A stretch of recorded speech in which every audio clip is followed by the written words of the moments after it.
I'm going to tell you something that most people don't want to hear, but I'm going to say it anyway because somebody has to. You're broke, not because you don't make enough money, not because the economy is rigged against you, not because you didn't get lucky. You're broke because you keep buying stupid things that are keeping you poor. And before you click away because the truth hurts, let me tell you something. I built my fortune by understanding one fundamental principle that separates the wealthy from everyone else. Rich people buy assets. Poor people buy liabilities and think they're assets. It's that simple, and it's that brutal. Now, I know what you're thinking. Here comes another rich guy telling me I can't have a cup of coffee. Wrong.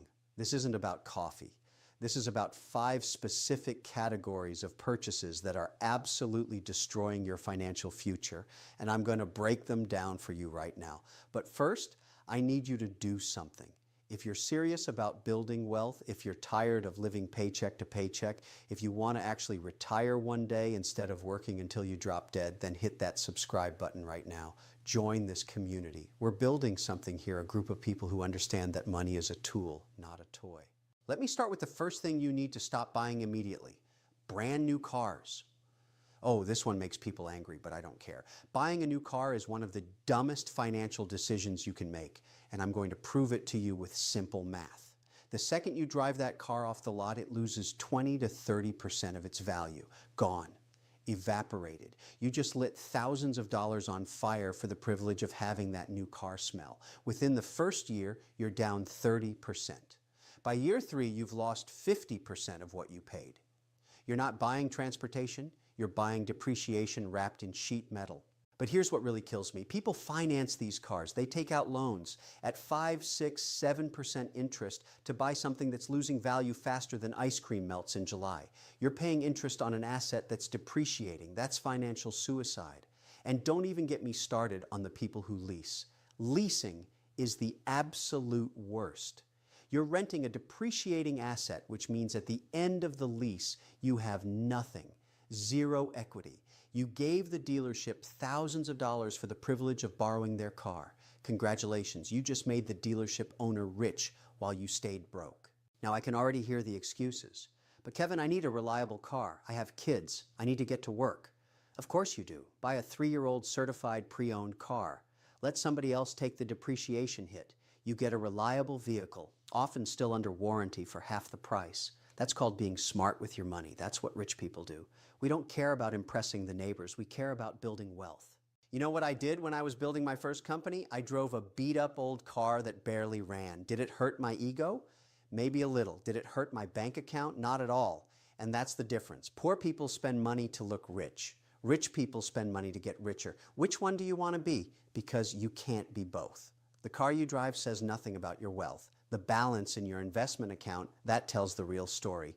And every dollar you waste on a new car is a dollar that's not growing in the stock market, not earning dividends, not compounding into your future. This is where people make their first critical mistake, and it sets the tone for every other bad financial decision they make. They prioritize looking successful over being successful. And that brings me to the second thing that's keeping you poor, something that's even more insidious because society tells you it's a smart investment.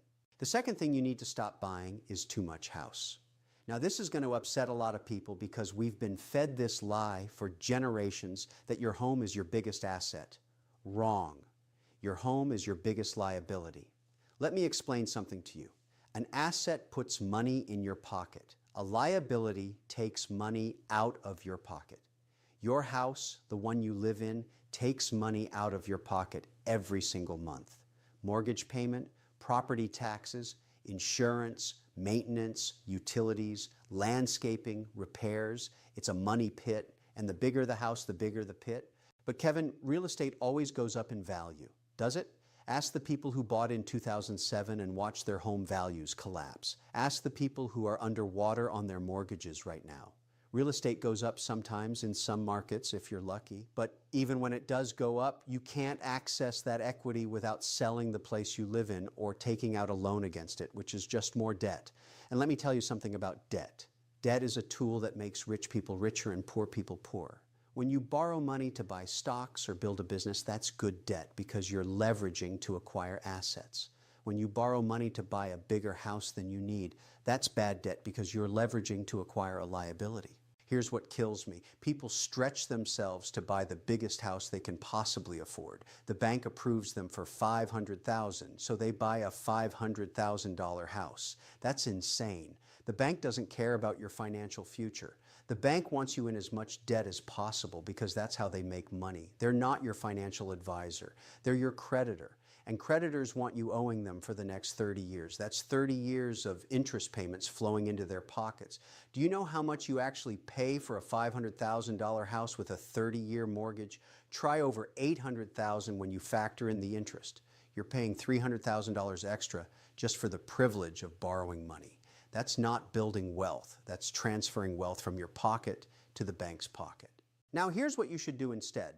Buy half the house the bank says you can afford. If they approve you for $500,000, buy a $250,000 house. I don't care if it's smaller. I don't care if it doesn't have the granite countertops and the walk-in closets. Buy the house you need, not the house you want. Then take all that extra money you're saving every month, the money that would have gone to a bigger mortgage, bigger property taxes, bigger utility bills, and invest it. Put it in the stock market. Build a portfolio. Buy dividend-paying stocks. Let that money work for you instead of working for the bank. This is the secret that wealthy people understand. We live below our means. Warren Buffett, one of the richest men in the world, still lives in the same house he bought decades ago for $31,000. Why? Because he understands that every dollar spent on an unnecessarily big house is a dollar that can't compound in his investment portfolio. That's opportunity cost. And opportunity cost is the silent killer of wealth. The third thing that's keeping you poor, and this one is going to sting, is eating out all the time. I'm talking about restaurants, takeout, coffee shops, delivery apps. You're hemorrhaging money on food and you don't even realize it. Let me hit you with some numbers. The average American spends over $3,000 a year eating out. $3,000. Do you know what $3,000 invested every year for 30 years becomes at a 10% return? Over $500,000. You're trading $500,000 in retirement wealth for convenience and fancy meals you'll forget about in 24 hours. But it's worse than that because most people aren't just spending $3,000, they're spending $5,000, $6,000, $7,000 a year. Morning coffee, lunch at work, dinner because you're too tired to cook, weekend brunches, date nights. It adds up faster than you think. And here's the part that really bothers me. People tell me they don't have money to invest, and then I watch them spend $15 on a salad for lunch. You have the money. You're just spending it on things that disappear instead of things that grow. Now, I'm not saying never eat out. I'm saying be strategic about it. Cook at home most of the time. Meal prep on Sundays, pack your lunch, make your coffee at home. These aren't sacrifices. These are smart financial decisions. And when you do eat out, make it special. Make it count. Don't waste money on mediocre chain restaurants because you're too lazy to cook. That's not living well. That's being financially irresponsible. Rich people understand the value of a dollar. Poor people think small expenses don't matter, but small expenses become massive expenses over time, and massive expenses destroy wealth. The fourth thing destroying your financial future is clothes and accessories you don't need. And I'm not just talking about designer handbags and luxury watches, although those are absolute wealth killers. I'm talking about the constant need to update your wardrobe every season, to have the latest sneakers, to buy clothes you wear once and forget about. Your closet is probably full of things you bought, wore a few times, and now they just sit there taking up space. That's not a wardrobe. That's a museum of bad financial decisions. Here's the truth about clothes. Nobody cares what you're wearing as much as you think they do. Nobody's keeping track of whether you wore the same shirt twice this week. And the people who are judging you based on your clothes, those aren't people whose opinions should matter to you anyway. You know what impresses me?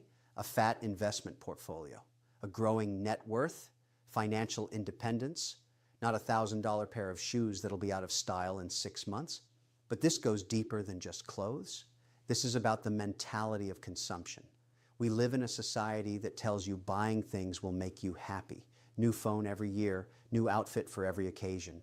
Upgrade, update, replace. It's a trap designed to keep you spending and keep you poor. The fashion industry, the tech industry, they've built their entire business model on making you feel like what you have isn't good enough, and you fall for it every single time. Let me tell you what rich people do. We buy quality items that last. We wear them until they actually wear out. We don't care about trends. We don't care about impressing strangers. A good suit, a good pair of shoes, a reliable watch. Buy once, buy quality, and move on with your life. Your money has better places to be than in some corporation's pocket because they convinced you that you need their product to feel valuable. You don't. Your value has nothing to do with what you wear and everything to do with what you build. Now, the fifth and final thing that's keeping you poor, and this might be the most important one, is subscriptions and memberships you don't use. Gym memberships you never use, streaming services you forget about, apps with monthly fees, premium subscriptions for things you could get for free, magazine subscriptions, software you don't need. It's like a slow leak in your bank account dripping away $10 here, $15 there, and you don't even notice until you actually sit down and add it all up. I want you to do something right now. Pull out your bank statement. Look at all the recurring charges. How many of them are you actually using? How many are you getting real value from? I guarantee you're paying for at least 3 to 5 things you completely forgot about. Cancel them today, not tomorrow, today. This is free money you're giving away to companies that are betting you're too lazy to cancel. Don't let them win. But here's the bigger issue. These subscriptions represent a mindset. They represent the idea that you need constant entertainment, constant access, constant stimulation. You don't. You need to build wealth. You need to invest in your future. Every dollar going to a subscription service you barely use is a dollar that's not working for you in the market. It's a dollar that's not compounding. It's a dollar that's not building your retirement. And when you're 70 years old and you can't afford to retire, you're going to wish you had canceled that streaming service you watch twice a month. So let me bring this all together for you. Stop buying new cars. Stop buying too much house. Stop eating out all the time. Stop buying clothes you don't need. Stop paying for subscriptions you don't use. These 5 things are the difference between being broke and being wealthy. It's not about your salary. I've seen people making $40,000 a year build serious wealth because they understood these principles. And I've seen people making $200,000 a year living paycheck to paycheck because they refuse to learn the choice is yours. You can keep doing what you're doing and stay exactly where you are, or you can make the hard decisions, cut the waste, and start building real wealth. It's not complicated, it's just uncomfortable. And most people choose comfort over wealth every single time. Don't be most people.